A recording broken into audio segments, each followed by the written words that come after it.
Hello guys, welcome back to our channel. Happy Sunday అందరికీ. Happy Sunday అన్న వరకే ఉంటుంది సండే ఉమెన్స్కి అయితే, ఎందుకంటే హౌస్ వైఫ్స్ ఎప్పుడు ఏదో పని చేస్తూనే ఉంటారు. అండ్ నేను ఈరోజు ఎందుకు వేసిన అంటే కన్సిస్టెన్సీ మిస్ అయితే ఎన్ని ప్రాబ్లమ్స్ ఫేస్ చేయాల్సి వస్తుందో నేను అన్ని ప్రాబ్లమ్స్ ఫేస్ చేస్తున్నా. ఎందుకంటే వ్యూస్ తగ్గిపోతున్నాయి, లైక్స్, కామెంట్స్, షేర్స్ ఇవన్నీ చాలా వరకు తగ్గిపోయినాయి. ఒక 4 days గ్యాప్ ఇస్తేనే అలాంటి సిచ్యువేషన్ మళ్ళీ ఫేస్ చేయాలనుకోవట్లేదు.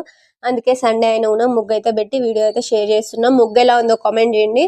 అండ్ ఈరోజు ఎన్ని పనులు చేసినా సాగనే సగవు, సండే అంటారు కాబట్టి పడుకొని లేచేదే లేట్ అయ్యే టైంకి, ఇంకా తిని వండుకొని తినేసరికి మళ్ళీ ఈవినింగ్ అయిపోతుంది. సండే లాగా అసలే ఉండదు అండ్ ఫ్రీ టైమే దొరకదు. ఇంకా ముగ్గు విషయానికి వచ్చేసిందంటే 11 చుక్కలు ఒక వరుస, ఒకటి వచ్చేంత వరకు సూటి చుక్క చాలా సింపుల్ గా వేసాను. అండ్ సైడ్ బార్డర్స్ వచ్చేసి 7 చుక్కలు. ఒకసారి చూసి ట్రై చేయండి, మంచిగా ఉంది ముగ్గు అయితే, చాలా బాగుంటుంది. ఒకసారి ట్రై చేయండి. ముగ్గు ఎలా వచ్చిందో కామెంట్ చేయండి. నచ్చితే లైక్, షేర్, సబ్స్క్రైబ్ చేసుకొని పెట్టుకోండి. ప్లీజ్ కామెంట్ చేయండి ఎలా వచ్చిందో. బాయ్.